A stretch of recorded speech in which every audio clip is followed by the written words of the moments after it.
Hare Krishna, Flavia Mataji, Danvat Pranam, all glories to Srila Prabhupada and all glories to Guru Maharaj. This is Radha from Nepal. Hare Krishna. Sarvapradam Mataji. All glories to Srila Prabhupada. Thank you so much for joining the call today, Mataji.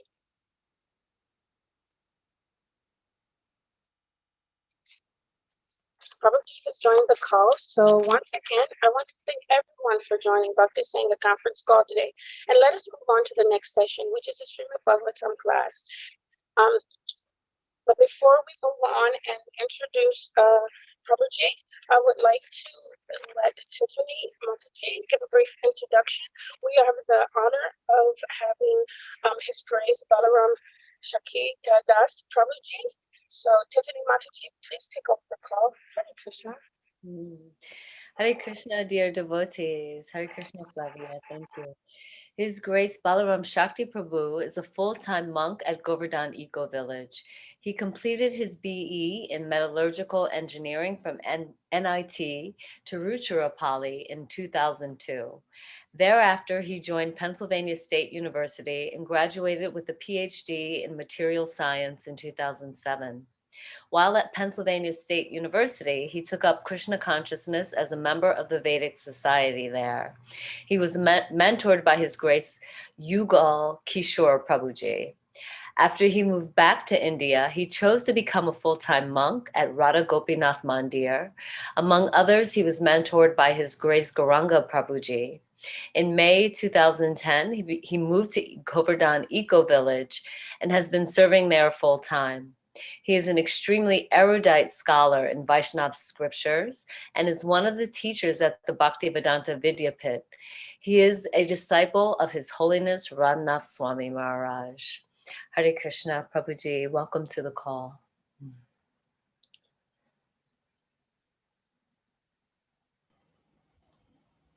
Hare Krishna.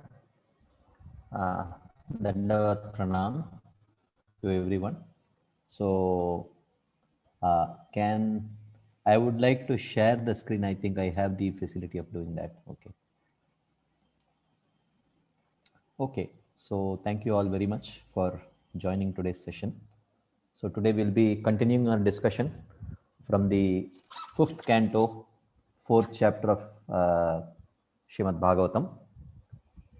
So we will chant the invocation prayers and then we will start today's session. Namo Vishnu Padaya Krishna Preshtaya Bhutale Srimate Bhaktivedanta Swaminiti Namine Namaste Saraswati Deve Gauravani Pracharine Nirvishesha Shunyavadi Paschatya Deshatarine Jai Shri Krishna Chaitanya Prabhu Nityananda Shri Advaita Gadadhara Shivasadi Gaura Bhakta Vrinda Hare Krishna Krishna Krishna Hare Hare Hare Rama Rama Rama Hare Hare Mukam Karoti Vachalam Pangum Langete Girmyat Kripatamaham Vande Shri Gurum Dinatarina. Hare Krishna. So thank you all very much for joining again. So it's a great honor to share Bhagavatam in this August Assembly of Devotees. So it's very, very grateful for the opportunity.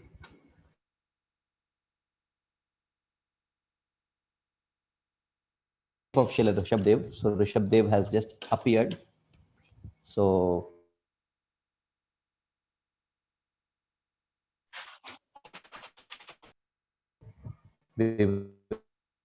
today from the 5th canto, 4th chapter. So second verse and the third verse, we will read the verse. I will read the purport. So I am going to the way I am going to do it is we will take this the second verse and read the translation and purport, and then few thoughts I will share, and then we will read the next verse and a part of the purport and thoughts, and then second part thoughts, like that. So I'm not going to at one stretch read the whole thing. So, and more so, these verses are in prose. They are not in a particular meter. These are prose verses. So I'll just read them and I'll read the translation.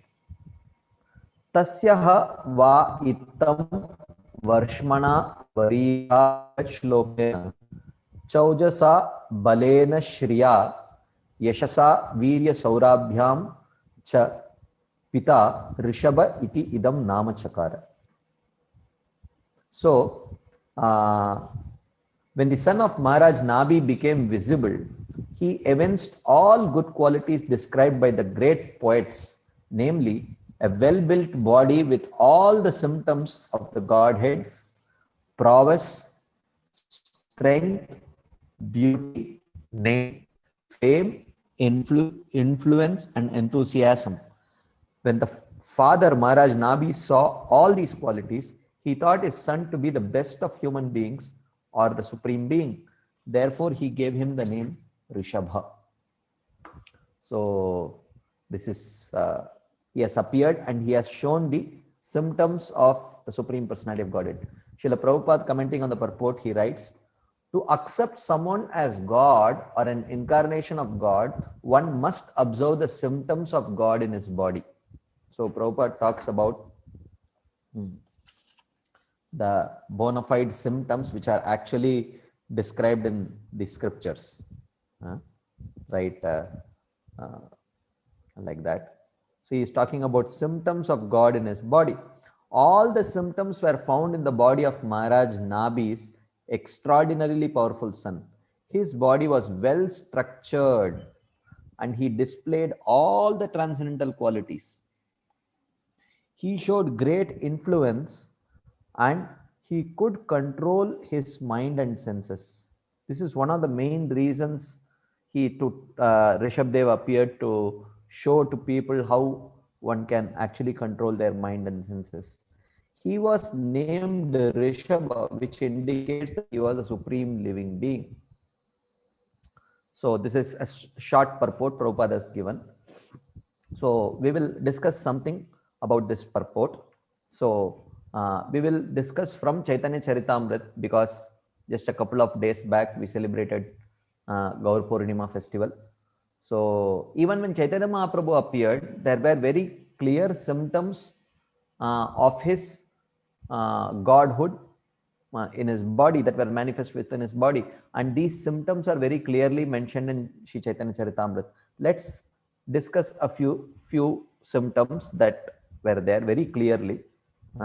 So in the Adi Lila 3rd chapter and in the Adi Lila, I guess 14th chapter, if I'm not wrong.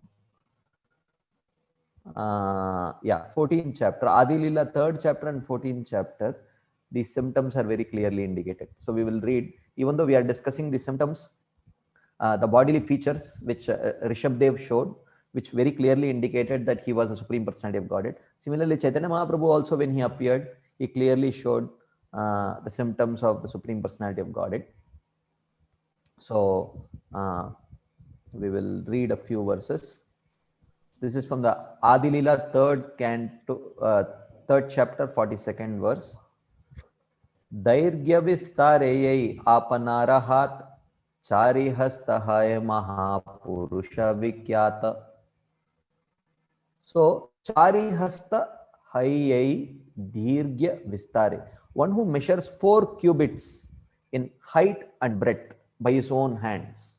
So in height and breadth, if one is equal, when you extend your hands this way and then vertically and horizontally, if you measure the same span, especially 4 cubits with your own hands, then it is said, he is said to be a very great personality. And Chaitanya Mahaprabhu exactly measured that way. So these descriptions are from proper bona fide Vedic scriptures which describe very clear symptoms, where there is a whole science called Samutriga Lakshana, where seeing the bodily symptoms, one's qualities and future can be predicted also, right? And those books indicate when the Supreme Personality of Godhead appears, or if a very, very exalted personality appears, what would be his bodily features are very clearly described in that book. Nyagrodha parimandala hayataranam Nyagrodha parimandalata no Chaitanya gunadam So he says, Nyagroda Parimandala Hai Taranam. So such a person who measures 4 cubits both horizontally and vertically, such a personality is called as Nyagroda Parimandala. And Sri Chaitanya Mahaprabhu actually personified all the good qualities and had all the symptoms of Nyagroda Parimandala. This was observed by everyone when he was born. And whoever understood this, generally the astrologers in those days knew this Samudrika art also. So this they knew that very clearly, like we will see Nilambar Chakravarti in the 14th chapter, the maternal grandfather of Chaitanya Mahaprabhu, he would very clearly see those symptoms. Srila Prabhupada in the purport writes, no one other than the Supreme Lord himself who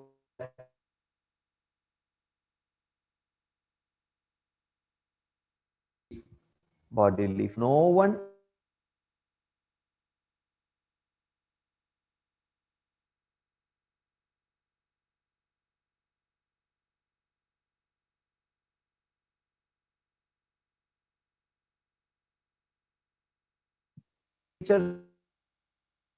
incarnation of Vishnu and no one else.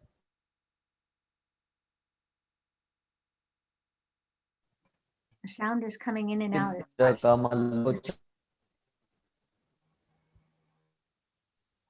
Hare Krishna, Prabhuji. I think your connection may be a little faulty. We're getting you in and out. We're not hearing you clearly.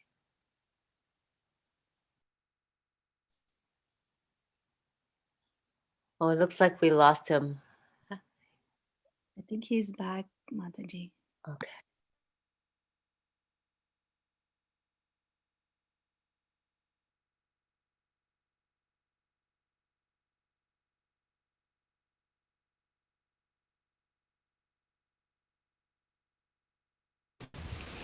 He's connecting. Yeah. Hare Krishna Prabhuji, you can turn off your video.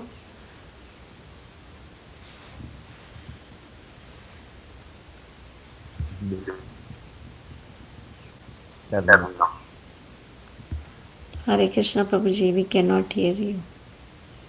I discussed what. Yeah, you are sharing the Prabhuji, so you can turn off your video, so that way you will get more bandwidth. Okay, fine. I'll.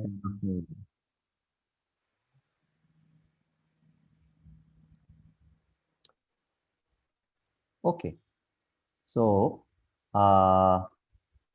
continue. So we have been discussing about the clearly indicate Supreme Personality of Godhead. Ajanu lambita bhuja kamala lochan tilafula janina sa sudamshu vadan. His arms are long enough to reach his knees. Ajanu lambita bhuja. Janu means knees. Actually, Janu means the calf region.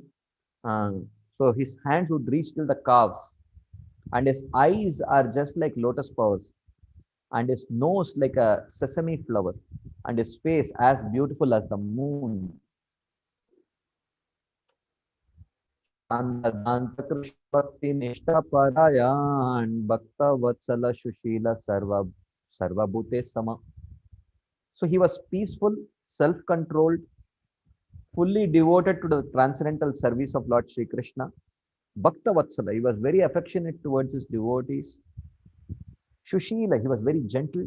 And Sarva Bhute Sama, and he was equipoised, or he was equally disposed towards all living beings. Chandanera Angada Bala Chandana Bhushan Nritya Kale Parikarin Krishna Sankirtan.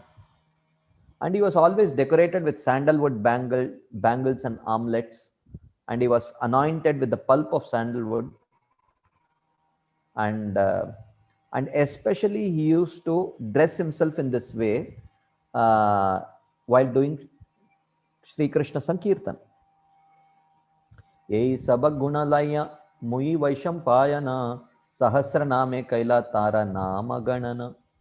So, according to our Gaudiya Vaishnava Acharyas, and which includes, of course, our Krishnadas Kaviraj Goswami, he says that this is what exactly Sri Vaishampayana in his Mahabharat in the Vishnu Sahasrama Stotra, he had predicted very clearly. So, this is what he says, and this is the famous verse. Suvarna Varno Hemango Varangas Chandanangadi Sanyasakrit Nishta Shanti Parayanaha. So, description of Chaitanya Mahaprabhu's prediction, and of course, within Mahabharata is quite famous, and within Mahabharata, the Vishnu Sahasranam is most famous, which actually describes the 1,000 names of Lord Vishnu, and in doing that, he describes a personality who is Suvarna Varno. Suvarna Varno means he is golden in complexion, right? Varanga, Vara means very beautiful. Anga means his bodily limbs. His bodily limbs were very beautiful. Chandanangadi, and his body was smeared with the pulp of sandalwood, which is what we saw exactly, right? Chandana Bhushan, Nritya Kale Parikarin Krishna Sankirtan. Especially while performing his Sri Krishna Sankirtan, he would smear his body with sandalwood, and he would wear all kinds of sandalwood ornaments. Suvarna Varno Varangas Chandanangadi Hemango. And his body looked literally like molten gold. Sanyasakrit, and he says that in his future ashram, later during his life, he would accept sannyas. That was also predicted. And Shama Shanto. Shama Shanto means he was equipoised and peaceful. And the Acharyas explained, Prabhupada writes that he was equipoised and peaceful because Krishna Bhakta Nishkama Bhukti Mukti Siddhi Kama Sakale Ashanta Krishna Bhakta Nishkama Atayeva Shanta.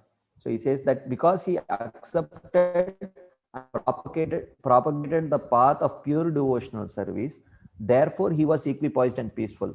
Otherwise, if he came to propagate any other dharma, he cannot be called as equipoised, peaceful, right? Nishta Shanti Parayana. He is the abode of peace and devotion, and he silences the impersonalist non-devotees. He would silence them. And Srila Prabhupada writes a beautiful purport.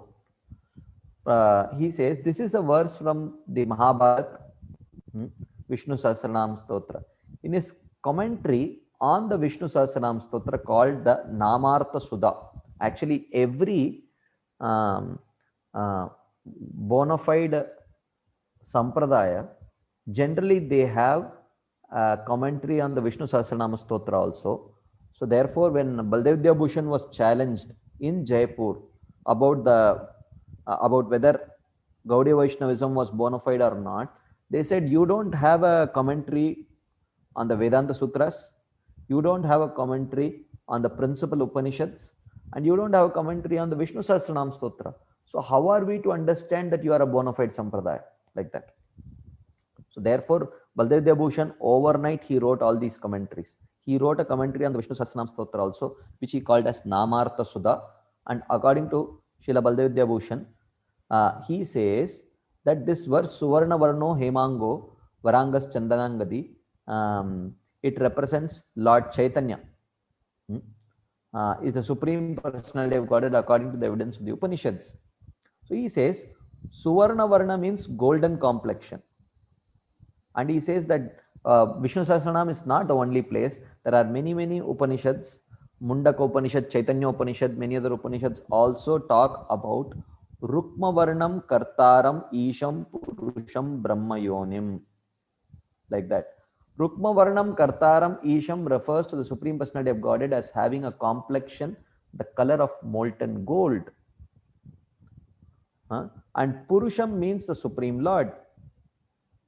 And Brahma Yonim indicates that he is the Supreme Brahman.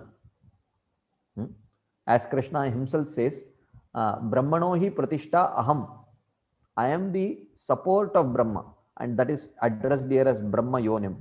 And that Brahma Yoni is Krishna, we know that for sure. But this verse of Mundakopanishad says this Rukma Varnam, this personality who possesses the color of molten gold, actually that Purusha is also Brahma Yoni, he says. So he says this evidence too proves that Lord Chaitanya is the supreme personality of Godhead Krishna. Another meaning of the description of the Lord as having a golden hue is that Lord Chaitanya's personality is as fascinating as gold is attractive. So who is not attracted to gold? Everyone is fascinated. Similarly, Chaitanya Mahaprabhu's form is also, and his activities are as fascinating as gold is for a materialist. So, and Varanga further, Vara Anga means exquisitely beautiful. This describes the form of Chaitanya Mahaprabhu. And then Lord Chaitanya accepted sannyasakrit, right? This is what Vishnu Sahasranam Stotra says, leaving aside his householder life to preach his mission. And then it is mentioned that equanimity in different senses. He was very sense controlled. That's what the Vishnu Sahasranam Stotram says. So, first he describes the confidential truth of the personality of Godhead, and second he satisfies everyone by knowledge and attachment to Krishna. So why is he called as peaceful? He is peaceful because he renounces all topics not related to the service of Krishna. Right? That's what Krishna Bhakta Nishkama Atayeva Shanta.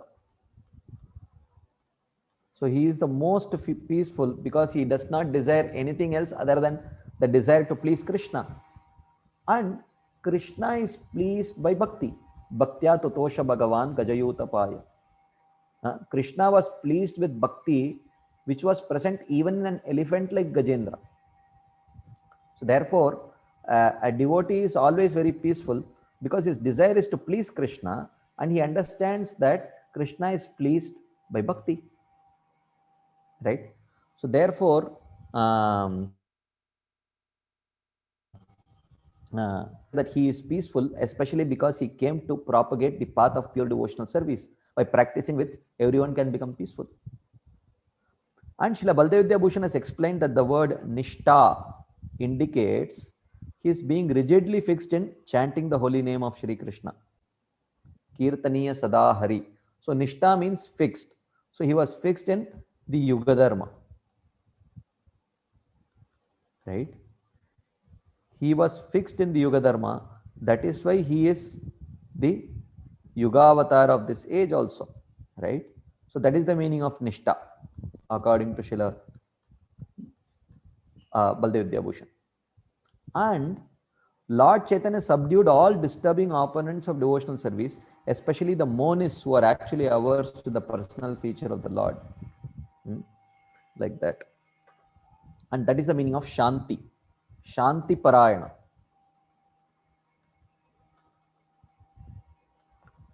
He could silence all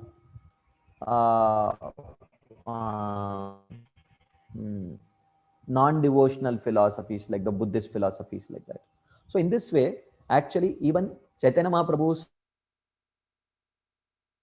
clearly predicted in various scriptures, and our acharyas have very wonderfully explained how these verses indicate the appearance of Chaitanya Mahaprabhu only.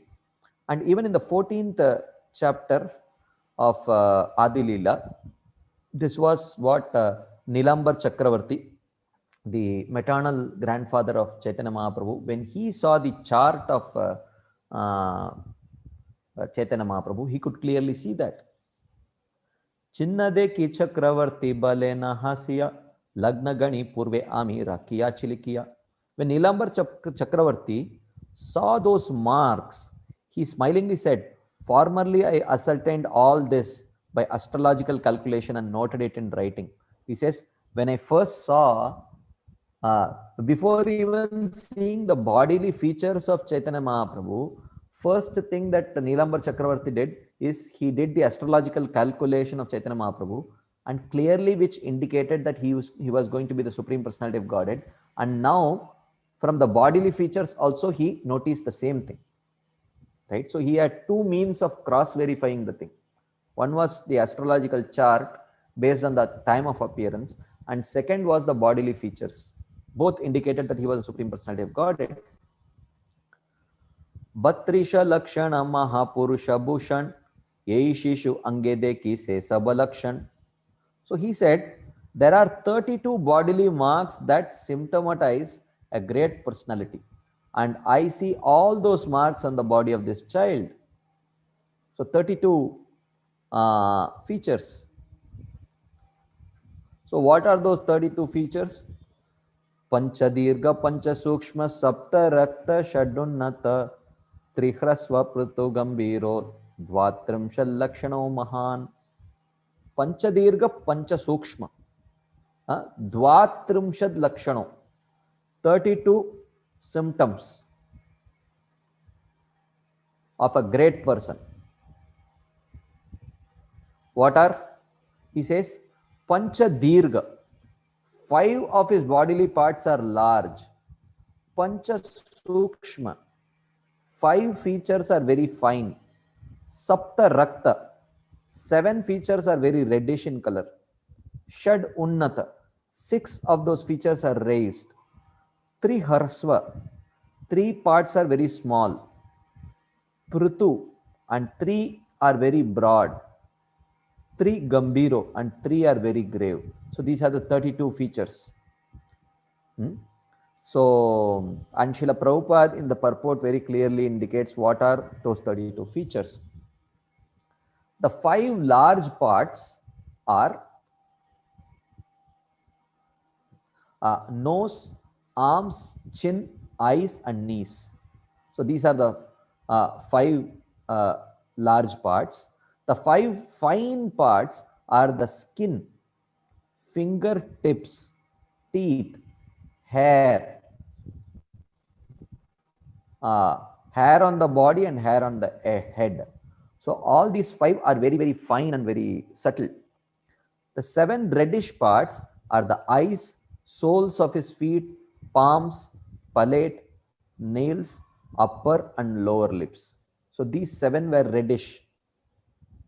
Okay, and the 6 raised parts are the chest was raised, shoulders, nails, nose, waist, and mouth. So these were the 6 raised parts.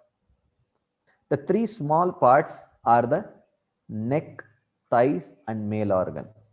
And the 3 broad parts are the waist, forehead, and chest. And the 3 grave parts are the navel, voice, and his existence was also grave.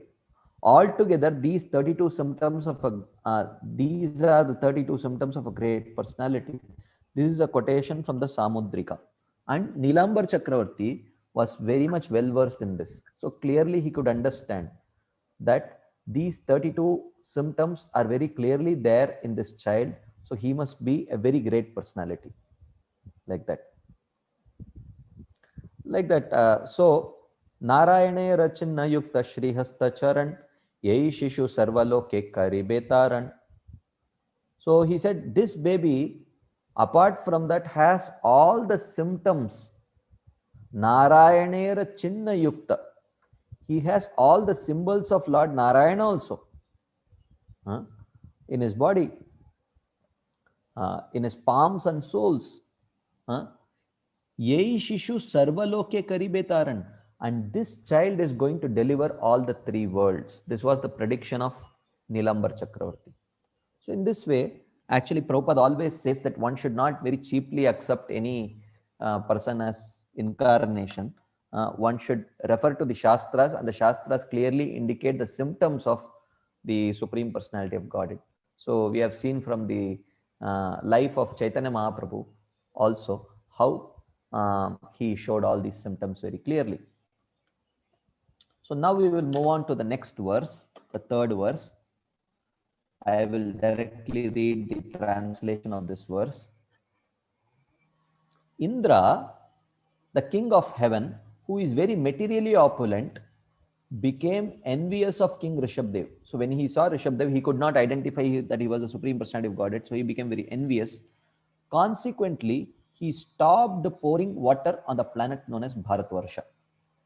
So the whole Bharatvarsha. So Bharatvarsha here refers to not India. So Bharatvarsha here refers to one of the 9 parts of Jambudvip. So if you see the whole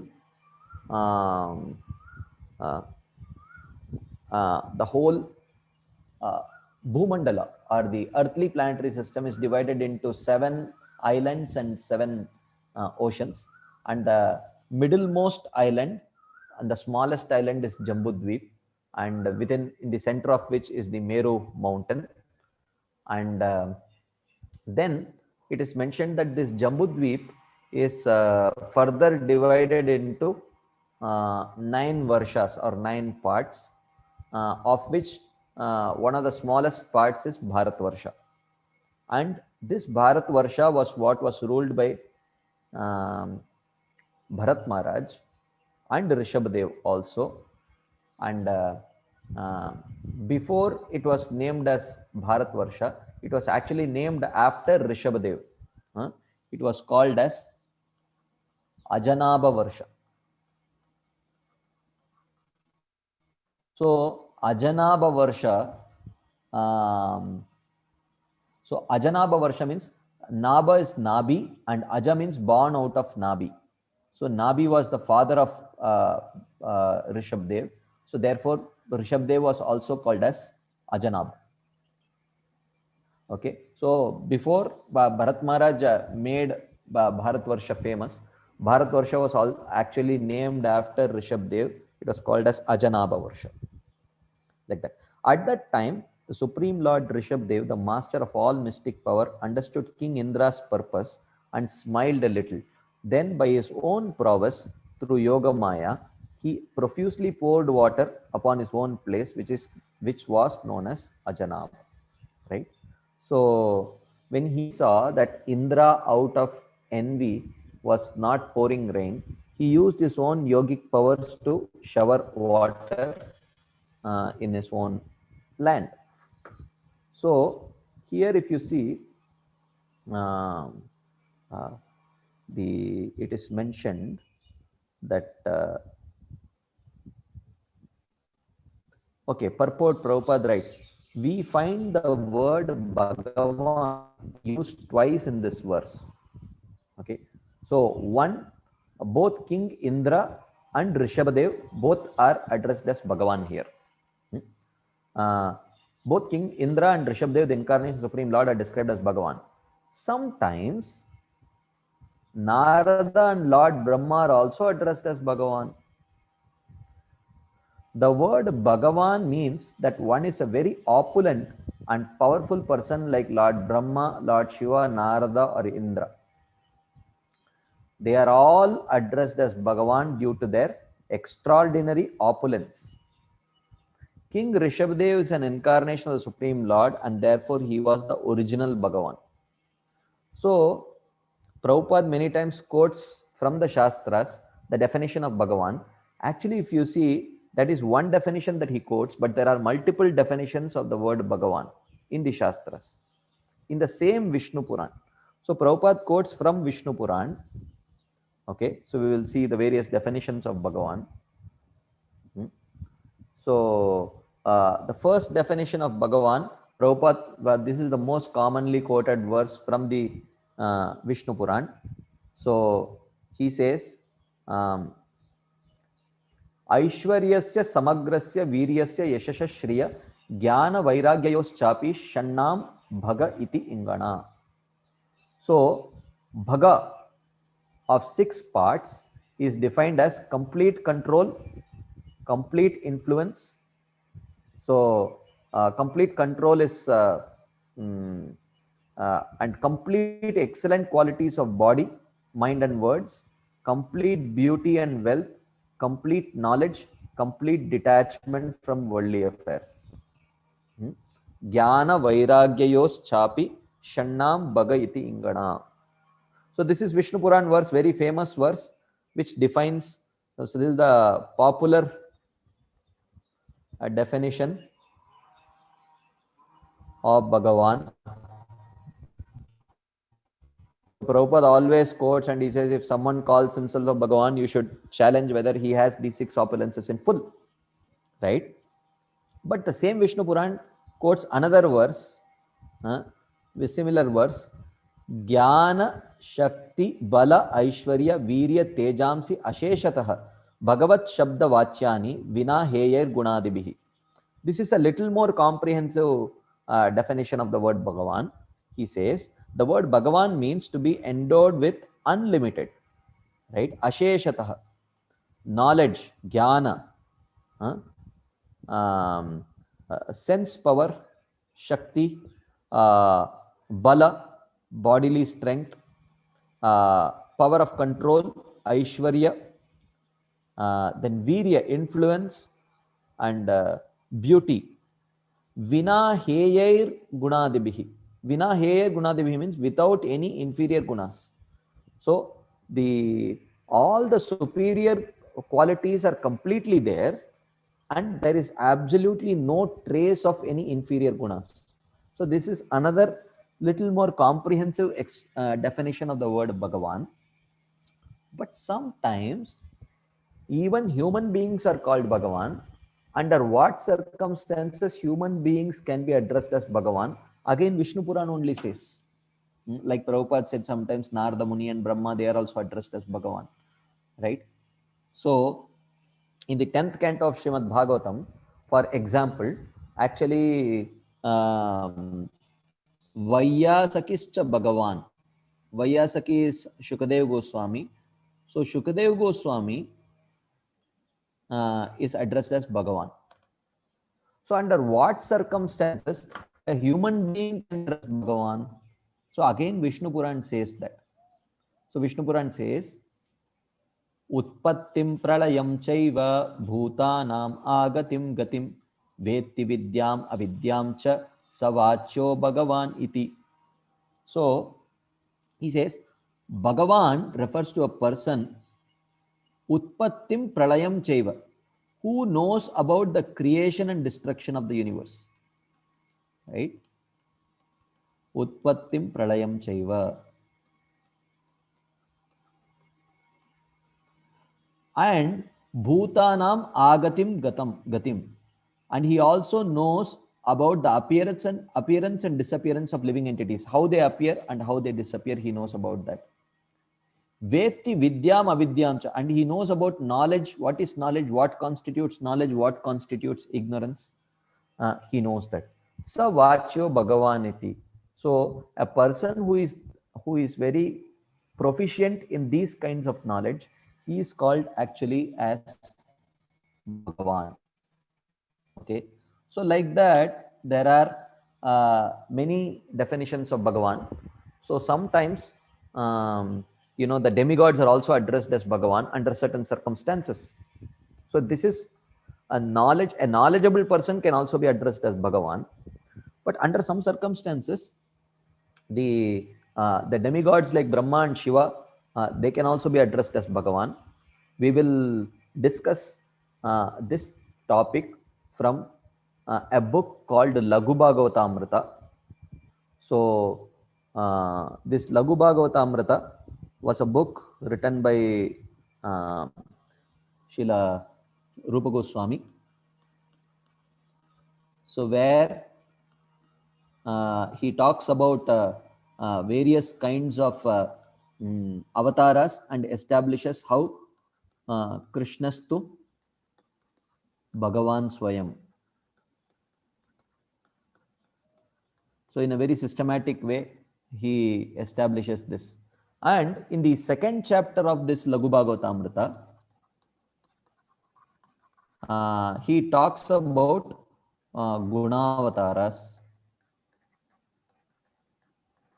So Gunavataras are Brahma, Vishnu and Shiva.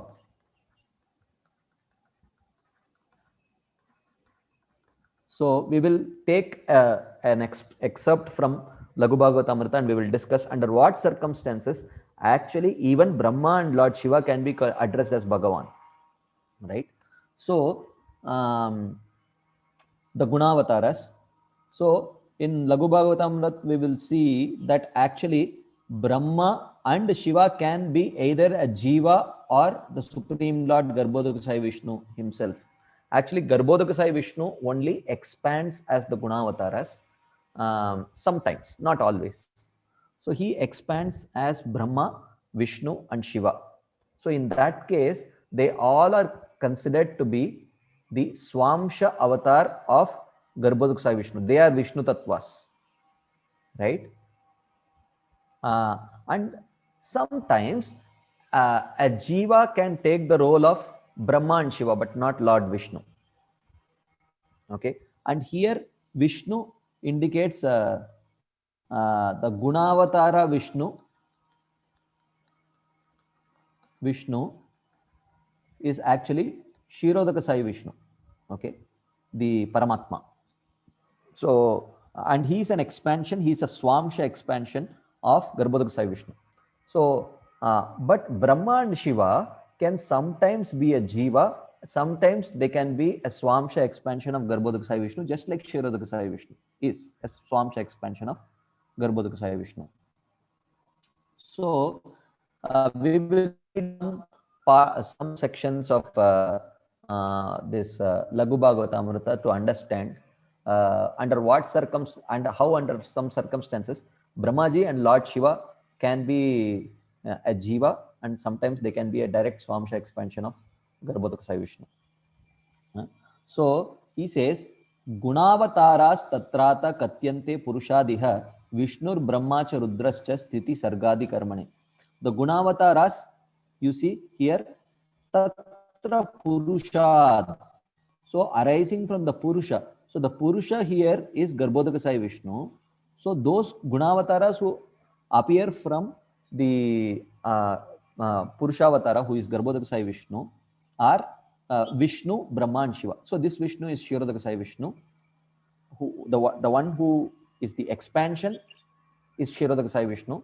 That personality from whom he expands, he is Garbhodakasai Vishnu, and Brahma and Shiva.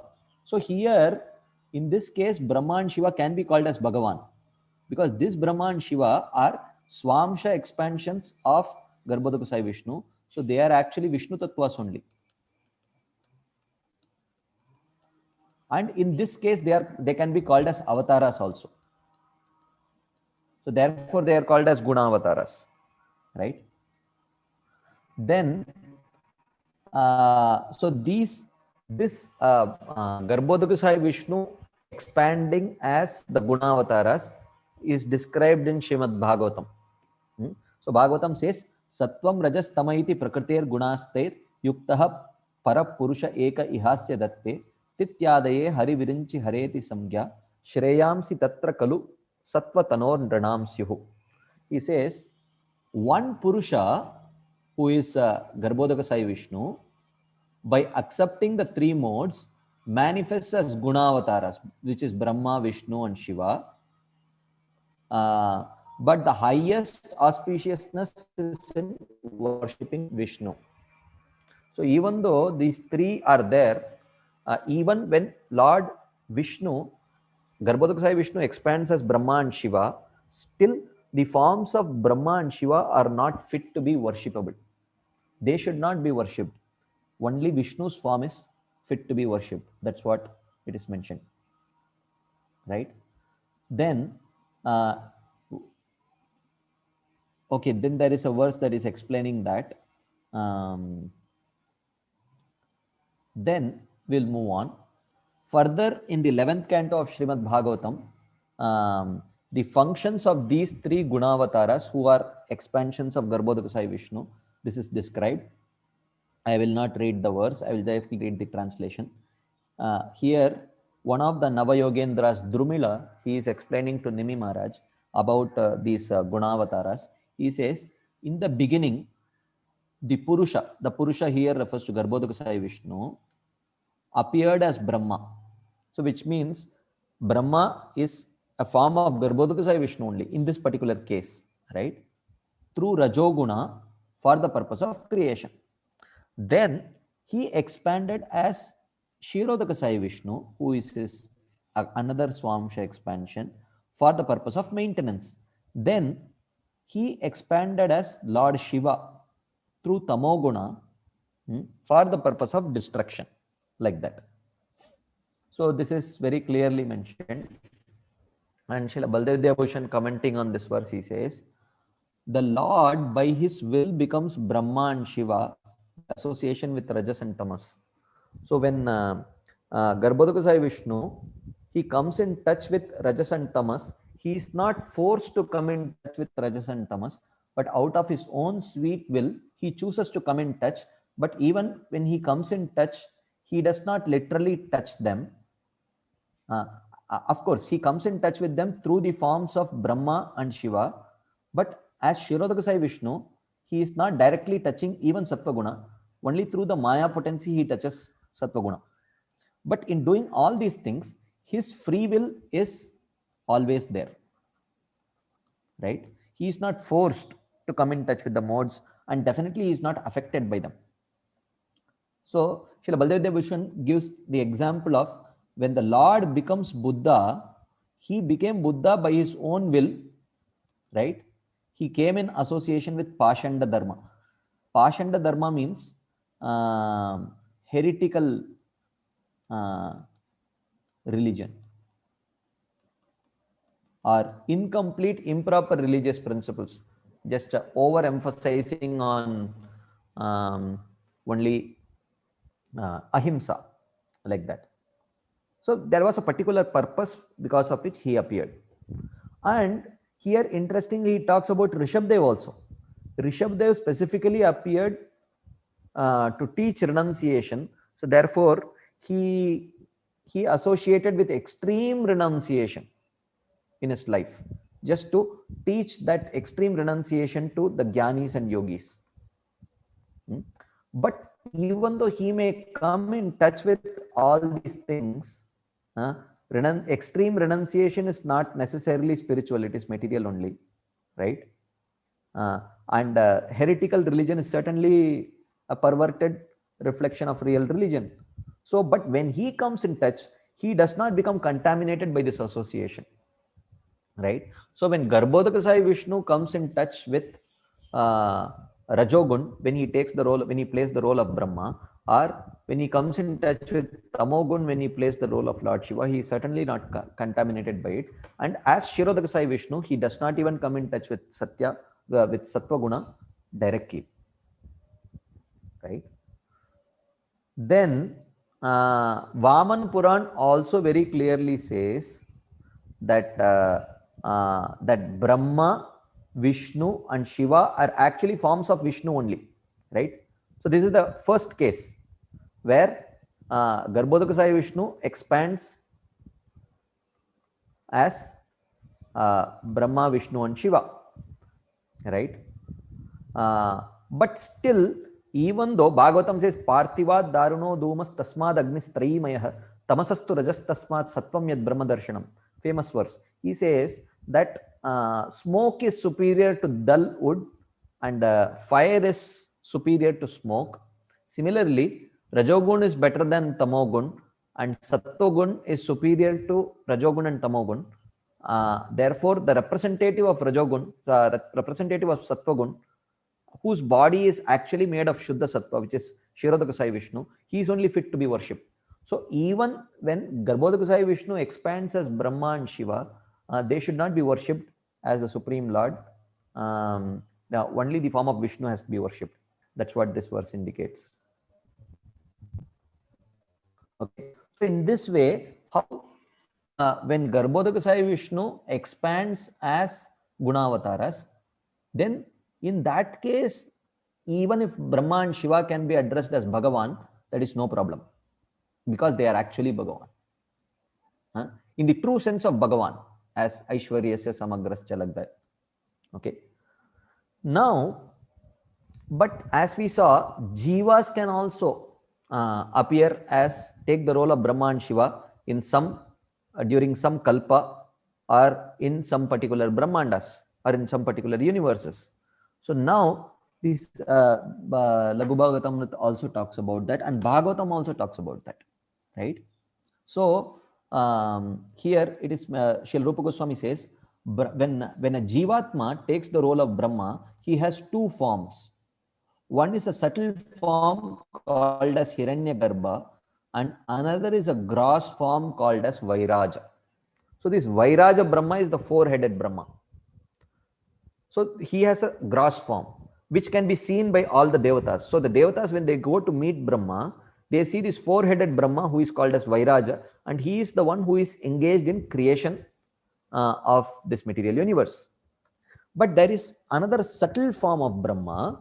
He is called as Hiranyagarbha, and this Hiranyagarbha is not engaged in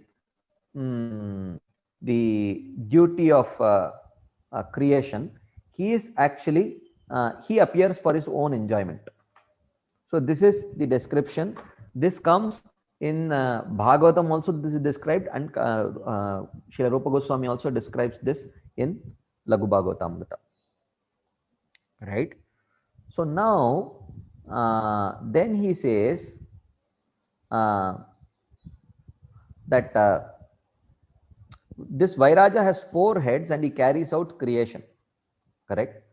And of course, and apart from creation, he also preaches the Vedas. Veda pracharanarthaya Brahma jatas chaturmukha, says Kurma Puran. Four-headed Brahma is born for preaching the Vedas. So through four heads, he preaches the four Vedas. Okay. And then it is mentioned that sometimes bhavet kvachin mahakalpe Brahma jivopi upasanaihi kvachit atra mahavishnur brahmatvam pratipadyate. So Padma Puran says that sometimes the jiva becomes Brahma, and sometimes Garbhodaka Sai Vishnu becomes Brahma, like that, the four-headed Brahma. And further, the Bhakti Bhushan explains that sometimes when the Lord becomes Brahma, at that time this Vairaja Brahma and the Hiranyagarbha Brahma, the two features of the Jiva who takes up the role of Brahma, they merge within the body of Karanodaka Sai Vishnu.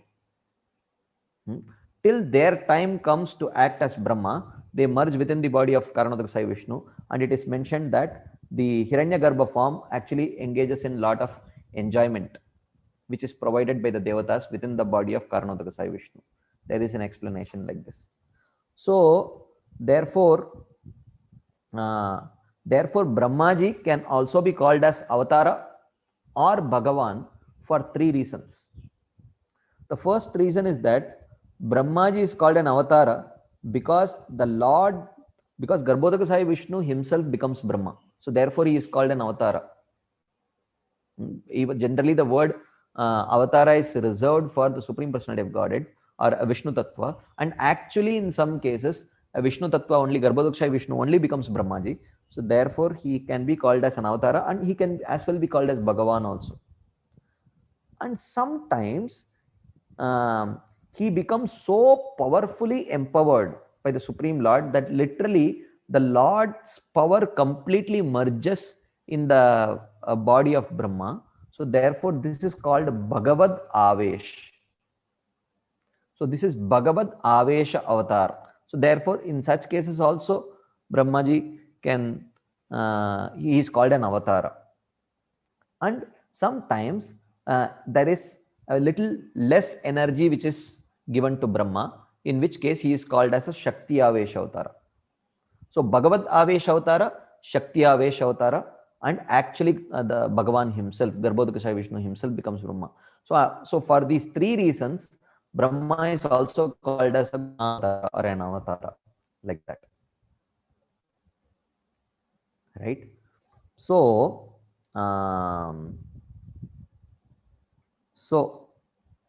then how Brahmaji is Shakti Avesha Avatara? What is the power of Brahma?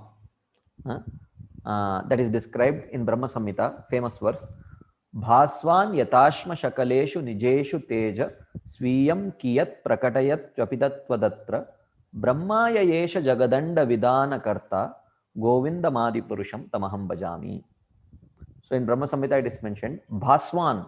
Bhaswan means the sun. So the sun, sometimes it is mentioned that manifests, prakatayati. He manifests Swiyam Tejah. Kiyat. He manifests a small portion of his powers in a stone, which is called as Surya Kanta stone.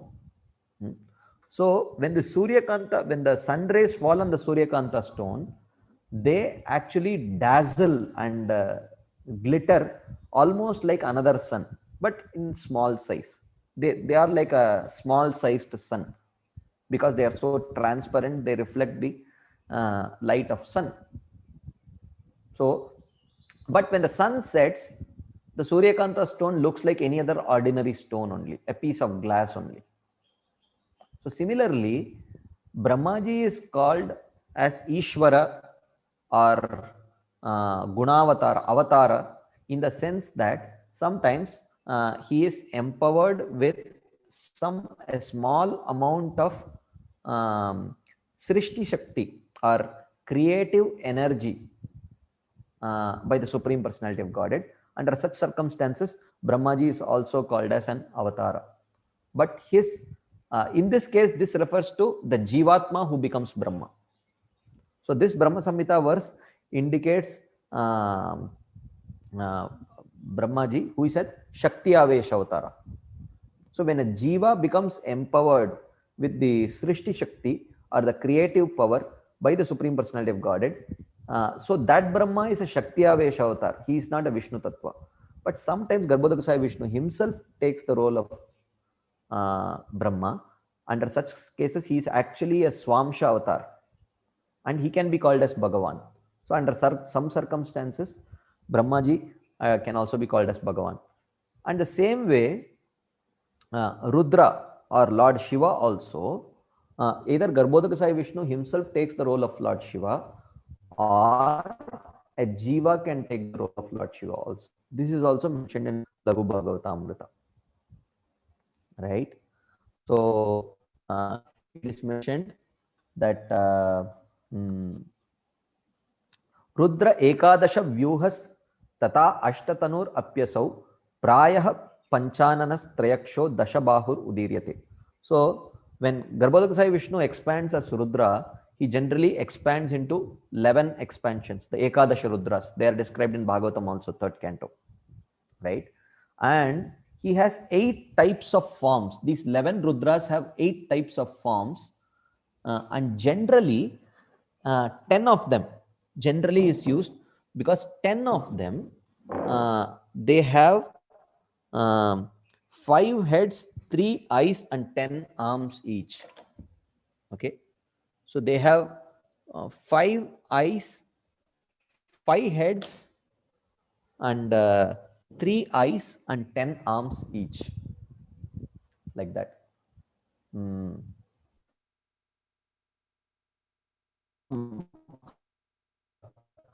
Tattu Sheshavad.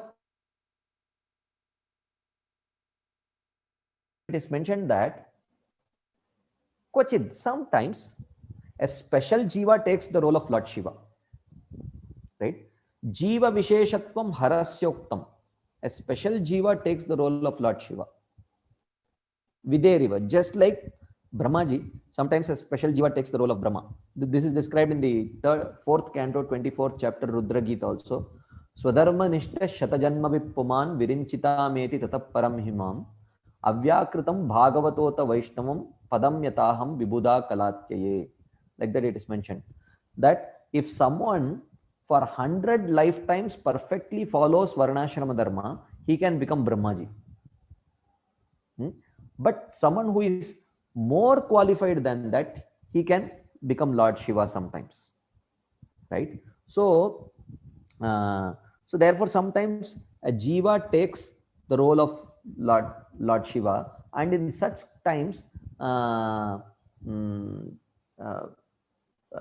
in such cases, actually Lord Shiva is called a demigod actually.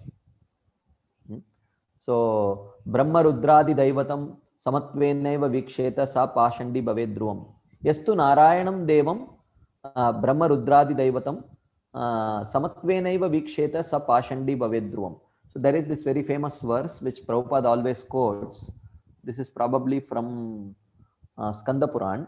So where it is mentioned that Yastu Narayanam Devam Brahma Rudradi Daivatam. One who considers Supreme Lord Narayan to be equal to Devatas like Brahma, Lord Shiva. Like that, that's exactly what the verse says. And quoting this verse, Jiva Goswami indicates that this verse indicates actually that this Brahma and Shiva are actually Jivatmas. Otherwise, you cannot compare them with other Devatas. Because when Garbhodaka Sai Vishnu becomes Gunavatara Shiva and Gunavatara Brahma, they are not Devatas. That Brahma is also not a Devata, right? So they cannot be compared with other Devatas. But in some cases, when a Jiva takes that role, then that Brahma and Devata and that Brahma and Shiva are actually compared with the Devatas also sometimes. So like that. So sometimes a special Jiva can also take the role of Shiva. And there are many verses from the Shastras which indicate that how sometimes Jiva can become Shiva. So in the Rig Veda, there is a verse which says that Yam Kamaye Tam Ugram Krinomi Tam Brahmana Tam Rishim Tam Sumedham. I make whomever I desire into Lord Shiva, I make whomever I desire into Lord Brahma or a sage. Like that the Supreme Lord says, right? So which means this Brahma and Shiva are actually Jivatmas. And then there are verses in Narayana Upanishad, and similar verses are there in Bhagavatam also. Ata Purusho Havai Narayano Akamayata Prajasajeya. Narayana Brahma Jayate, Narayana Rudro Jayate, like that. From Narayana Brahma was born, from Narayana Rudra was born. So these are actually Jivatmas, right? So these are actually Jivatmas. Otherwise, those the Supreme Lord's form of Brahma and Shiva, these are like eternal forms. These are spiritual forms actually. So they cannot be created. Those forms cannot be created. And then there are Aham Eva Sameva Gre Nanyadyat Sadasat Param. Those kind of verses are there. And also here he quotes from the Maha Upanishad and Moksha Dharma, where it is mentioned, in the beginning, only Karanodaka Sai Vishnu existed, Brahma did not exist, and Lord Shiva did not exist. Eko Havai Narayano Asid, na Brahma, na Ishanaha. So such verses are there. Here, the Brahma and Shiva are actually Jivatmas only, who are later created, whose bodies are later created. Of course, souls are never created, but their bodies are later created. So this verse also indicates a Jivatma taking the role of Brahma and Shiva in either in some kalpa or some day of Brahma, or during some or in some particular universes. But this is not always true. And again, another verse he quotes from Moksha Dharma, where he says that I create Brahma and Shiva also, which means he creates their bodies. In that case also it refers to a Jivatma. And not only that, when a Jivatma takes the role of Brahma and Shiva, then there is death also for that Brahma and Shiva also. And that is also mentioned from the book called Vishnu Dharma. So this verse gives the proof that when a Jiva takes the role of Rudra and Brahma, they also die, right? It is mentioned, however, when work in the universe is finished, they become bereft of powers, and in that state, they all die. Who all dies? He says Brahma, Shiva, Surya Dev, Chandra, Indra, all of them. So he puts all of them, he puts Brahma and Shiva in the category of other Devatas, right? So in this case, it indicates Jiva, like that. Of course, this is just some, and in other cases, actually Garbhodaka Sai Vishnu himself becomes the Lord.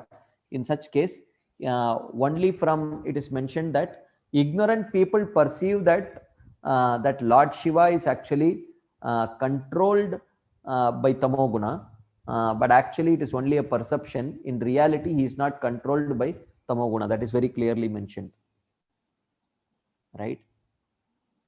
So, and this verse, Shiram yata dadivikara vishesha yogat sanjayate nahitata pratagasti hetoho yes shambhutam apitata samupaiti karyat govindamadi purusham tamaham bhajami. So this famous verse from Brahma Samhita which describes Lord Shiva, this indicates actually the Garbhodakasai Vishnu who transforms into Shiva. So he is described as Kshiram yata dadivikara vishesha yogat.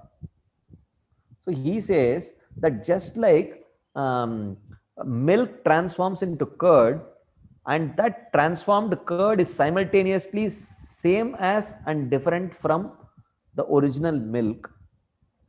In the same way, Lord Govinda transforms into Lord Shiva for the purpose of destruction, but the transformation is only superficial. In reality, there is no transformation. He is non-different also. That mention is there, right? So that indicates that because the transformation is superficial or apparent, it does not affect Govinda's Swarupa. So therefore, the transformation of Garbhodakasai Vishnu to Lord Shiva is only apparent, but in reality, there is no transformation like that. So in this way, it is mentioned. Of course, there are many other descriptions. I don't want to go into that. But the point is that sometimes Lord Shiva is also the Garbhodakasai Vishnu becomes Lord Shiva, and sometimes he becomes a Jiva takes up the role of Lord Shiva. So when Garbhodakasai Vishnu expands as Lord Shiva, as a Swamsha avatar, then he can be called as Bhagavan, like that. Okay.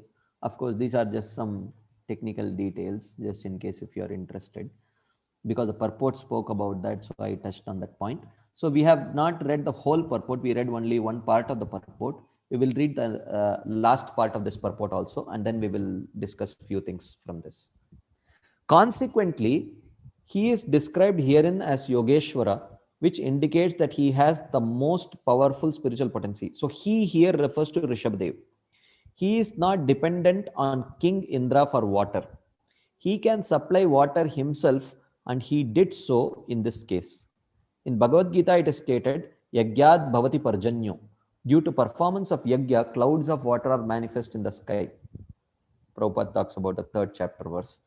Clouds and rainfall are under the management of Indra, the heavenly king. But when Indra is neglectful, the Supreme Lord himself, who is also known as Yagya or Yagyapati, takes the task upon himself. Consequently, there was sufficient rainfall in the place named Ajanaba. Ajanaba here is Bharatvarsha. When Yagyapati wants to, he can do anything without the help of any subordinate. Therefore, the Supreme Lord is known as Almighty. In the present age of Kali, there will eventually be a great scarcity of water, which is already we are seeing actually, for the general populace due to ignorance and the scarcity of yagyic ingredients. Will neglect to perform yagyas. Because there will not be sufficient ingredients, people cannot perform yagyas. Srimad Bhagavatam therefore advises Yagyai Sankirtana Prayir Yajantihi Sumedasa. After all, Yajna is meant to satisfy the Supreme Personality of Godhead. In this age of Kali, there is great scarcity and ignorance. Nonetheless, everyone can perform Sankirtan Yajna. Every family in every society can conduct Sankirtan Yajna at least every evening, Prabhupada says. In this way, there will be no disturbance or scarcity of rain. It is essential for people in this age to perform Sankirtan Yajna in order to be materially happy and to advance spiritually. Right? So Prabhupada talks about how Yajnas are important for the prosperity. Right? And because Prabhupada says there is no ingredients available, pure ingredients. And of course, elsewhere he says there are no pure Brahmanas also who are available to perform these Yajnas. So therefore, many times Prabhupada suggests, therefore perform Sankirtan Yajna. But in reality, do devotees not perform sacrifices only because pure brahmanas and pure ingredients are not available? Is that why devotees don't perform these sacrifices? So what is our understanding? And sometimes even pure devotees do perform these sacrifices, like we see in the case of Bharat Maharaj, who is the son of Rishabhadev. So 2 chapters down the line, 7th chapter I think, right? 3 chapters down the line, the description of Bharat Maharaj performing sacrifices comes, right? So Rishabhadev himself produced rain, but his son Bharat Maharaj did perform sacrifices to get rain, right?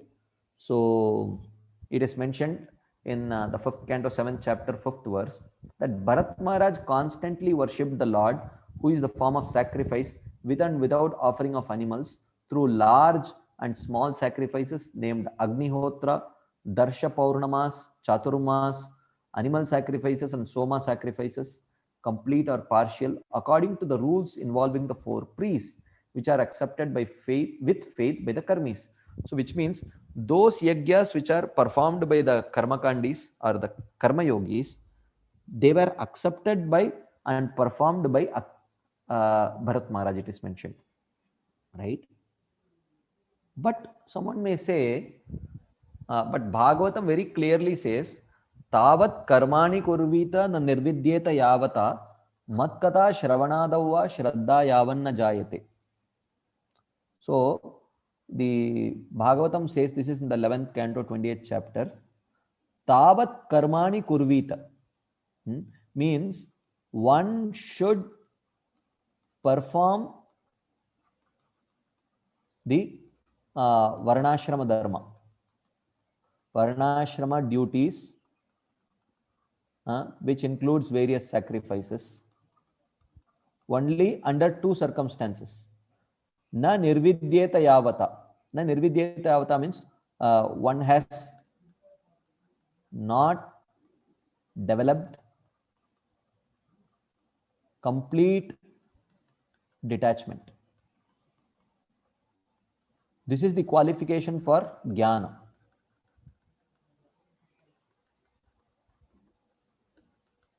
Right? Then he says, Matkata shravanadavva shraddha yavanna jayate. Or one, if one has not developed faith in hearing, faith in bhakti, basically. Okay. So this is qualification for bhakti. Right? So one should continue to perform one's varnashram duties till either one develops qualification for jnana, which is complete detachment from this material world, which one develops actually by perfectly performing varnashram duties in a detached way. One's heart becomes purified, and when the heart becomes purified, one develops that kind of detachment from the material world. And when one develops that qualification, he can stop performing varnashram duties. Or if one has developed faith in the practice of pure devotional service, under such circumstances also one can stop performing varnashram duties. Now the question is, how is it that Bharat Maharaj, a person qualified for pure devotion very clearly, with deep faith in the topics of the Lord and without material desire, why did he perform karma yoga and enjoy its result? The next verse explains this. So why did he do it? Why did he perform all these karmakandi yajnas, and why did he try to enjoy those results? Right? So the next verse, we will not read the verse. This is a long prose verse. We will see the meaning. Of course, the meaning is also very long. So we will take part by part. Okay, because each part indicates an aspect of his performance of yajna, how he performed yajna. So it is mentioned that in performance of various sacrifices with execution of all parts, which means Bharat Maharaj perfectly performed all sacrifices. He did not miss out on any limbs. This is the first point, first aspect. Then Bharata thought of the astonishing result of the sacrifice, dharma, as an offering to the supreme Brahman, the supreme object of worship, Vasudev. So whatever result that would come out of that practice, he offered it as a worship to Krishna. Okay. And he considered Krishna as the doer. So Bharat Maharaj did not consider Sakshat Kartari. So the ultimate doer, he did not have any ahankar. He did not have any false ego thinking that ahankara vimudatma kartaham iti manyate. He understood that everything is happening according to the sanction of the Supreme Lord. So he is the doer. That was his mood, even when performing the sacrifices. Yajna Purushe, he understood that Krishna is the recipient of sacrifice.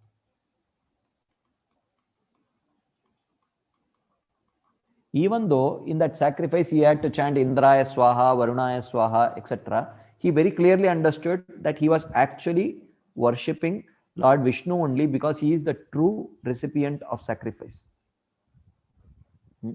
So, because he understood, since Vasudev alone is the controller of all the devatas who are subject to the mantras which have power to reveal those devatas. So he knew that the controller of all the devatas is Vasudev only. So therefore, even while chanting Indraya Saha Varunaya Swaha, he very clearly understood that this sacrifice is meant for pleasing Vishnu only. Right? Atma Naipunya Mridita Kashaya, having destroyed all impressions of karma by his skillful actions. Skillful actions here refers to bhakti. Okay. By practice of bhakti, he had destroyed, his heart had become purified.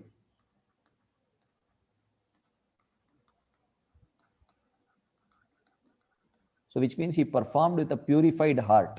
He did not have any material desire to achieve through performance of those yajnas. And most importantly, he did not personally perform, he appointed proxy, Adhvaryu priest. Because he wanted to spend all the time chanting, all the time in Shravanam Kirtanam Vishnu Smaranam Padasevanam Archanam Mandaram Dasyam Sakyamadma Nivedanam. And according to the rules of the yajna, if the yajaman or the proprietor of that yajna is unable to attend the yajna, he can appoint a proxy. He can proxy who can, okay. Whereas the devatas, recipients of the sacrifice, as limbs of the Lord. Okay. So when he chanted Indraya Swaha, he said, he meditated that I am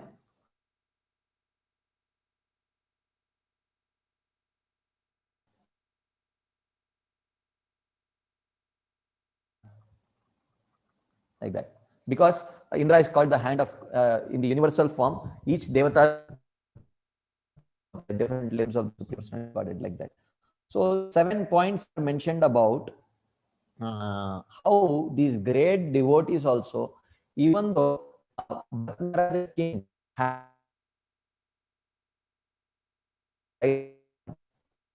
other citizens, so because of which he had to perform all these sacrifices. But while performing all the sacrifices, even though he perfectly performed all of them, he offered the result as in the, he used the result of the result of that sacrifice in worship of Krishna. He perfectly understood Krishna as the doer.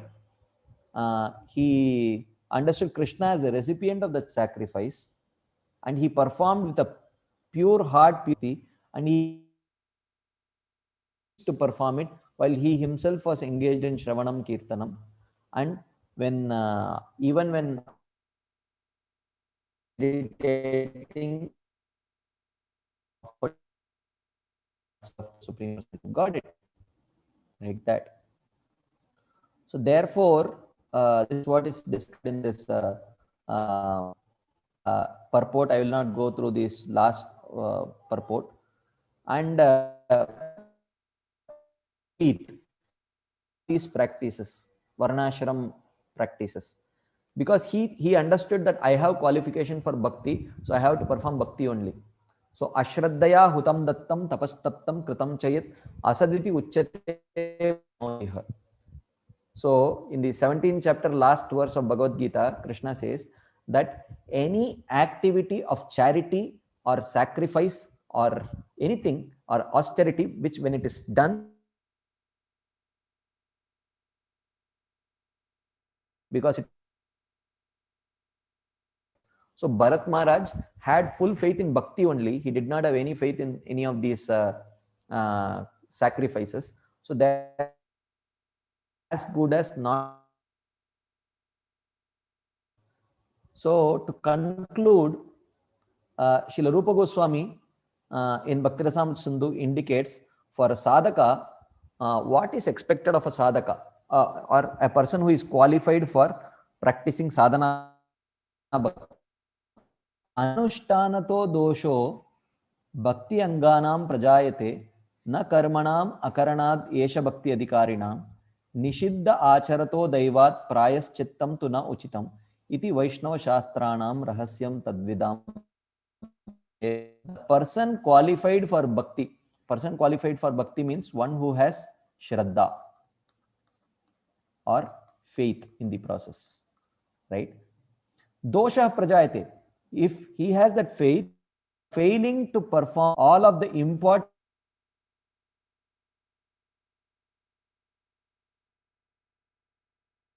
limbs of, then he is at fault. Na karmanam akaranad. But he is not at fault for failing to perform the duties of varna and ashrama. Daivat, if by chance, nishiddha acharato, if he happens to commit some abominable activity, prayaschittam tunna uchitam, he need not perform any karmakandya prayaschitta. Like there are various kinds of atonements prescribed for various kinds of sinful activities. But for devotees, bhakti only acts as atonement. Right? Iti Vaishnava Shastranam rahasyam tadvidam matam. This is the opinion of those who understand the secret of Vaishnava scriptures. So, yeah. So to conclude, in summary, a person who is qualified for bhakti or a sadhaka, he should not neglect to perform the important limbs of bhakti. He is at fault if he neglects, but he is not at fault for failing to perform the duties of varna and ashrama. And if he commits a forbidden activity, he need not perform the karma kandya prayaschitta. And for such a person, bhakti alone acts as the atonement, like that. So sorry, I went way beyond time. So these are few things I wanted to share. So I'll pause here, and if there are any quick comments, if we still have some time for questions, maybe we will take for a while. Thank you very much for your patient listening. Hare Krishna. Thank you very much. Prabhuji, thank you so much for this wonderful class today. I was very intrigued by all of the details you gave. I've never heard it explained so nicely and clearly. I really appreciate it, and I'm very enlightened today. Thank you so much. You said you do have time for some questions, Prabhuji? I have, Mataji. If devotees have time, we can take. Yes, Prabhuji, thank you very much. Hare Krishna. Any devotees, if you have any questions, you can please ask them now. Hare Krishna, Prabhuji. Please accept my humble obeisances. Hare This is Kamandakidasi. I would like to get this the notes. Is it possible to get this? Yeah. All these notes is very nice. Actually, today only I joined the Bhakti Sangha Japa group WhatsApp group. So if I am allowed, then I can send the notes in that WhatsApp group. Yeah, Shamagori Mataji. Yes, Mataji. Yes, Mataji. We'll send in the group, and I will send you separately also. No problem. Thank you, Prabhuji. Hare Krishna.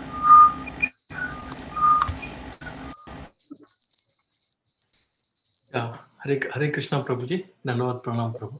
Dandavat Mataji. Thank you, Prabhu, Dandavat. for a very detailed class and nice details on the identification of how when the Lord incarnates, how the Lord is identified.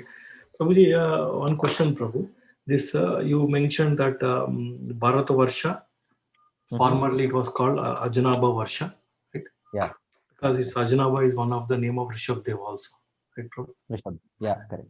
Yeah, Prabhu, when when it becomes Bharata Khanda later on, is it same Bharat No. Maharaj that? No. Bharata Kanda is different, bro. So Yeah. Bharata Kanda the is a small part of Bharat Varsha, which is spherical, what we call as Mother Earth. So the spherical Earth is actually Bharata Kanda, which is one of the small parts of Bharat Varsha. Yes. So is that name Bharat here, Bharat Varsha and Bharat Khanda the same Bharat we are referring to? Bharat Varsha is this Bharat Maharaj, but whether Bharata Kanda is named after that Bharat Maharaj or not, I don't know. Oh, okay. Because in the Kuru dynasty also there is one Bharat, right, Prabhu? Yeah. Sometimes Prabhupada says that this Bharat Varsha is named after that Bharat Maharaj. Sometimes Bhagavatam itself says that the Bharat Varsha is named after this Bharat Maharaj. Maybe it must be both. Okay. But I don't think neither talks about Bharata Kanda. But maybe Bharata Kanda is also named after one of them or some other Bharata, we do not know. At least I do not know. Okay. Prabhuji, one more thing. This Lord Brahma and Shiva, right? They become Garbhodaksha becomes Lord Shiva or Lord Brahma sometimes, and then Jiva Tattva also becomes. But not to be get confused, how we know, Prabhu, like when we are referring which aspect, whether it is incarnation, whether it is a expansion of Garbhodaksha Vishnu or is a Jiva Tattva, like in a general rule. Very simple. We ask our acharyas and they will tell us. Okay. That is the only way. And of course, there are certain verses which clearly indicates. That's why we saw examples of many verses. Yes. Where whenever the Brahma and Lord Shiva are compared with the demigods, or they are categorized along with the demigods, so that is a Jivatma. And whenever the one Lord becomes Brahma and Shiva and Vishnu, such kind of descriptions are there. That avatar is actually a Vishnu Tattva, like that. Okay. That is how it is. Yeah. Thank you very much, Prabhu. Hare Krishna. Dandavat Pranam. Hare Krishna.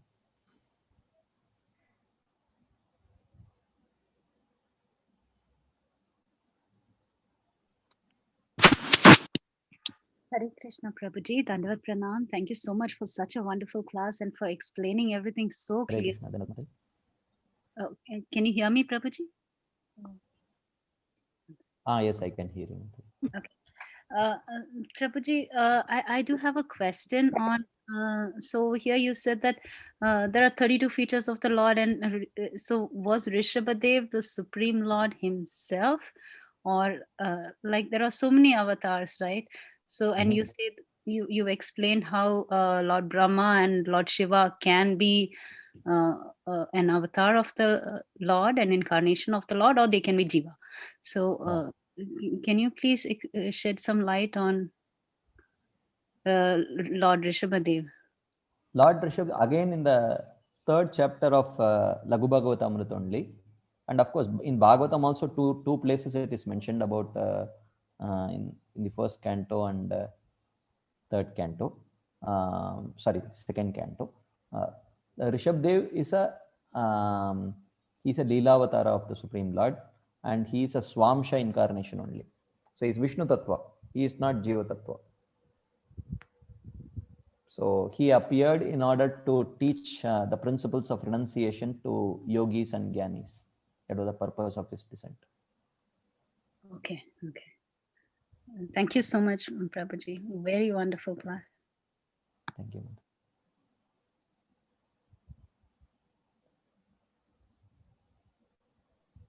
Does anyone else have any questions for Prabhuji? Okay, if no one has any questions, we can end the session now. But we want to thank you so much again for enlightening us on this really important topic, and thank you for your presence. And we pray that you would come back and have association with us very close in the near future, Prabhuji. So let us pay our obeisances to Prabhuji now. Vanchakalpa Kripta Sindhu Harevaka Kitanam Karmane Vaishnavebhyo Namo Namah. Jai Prabhuji ki Jai. Thank you, Prabhuji. Very, very nectarian class. Hare Krishna. Hare Krishna.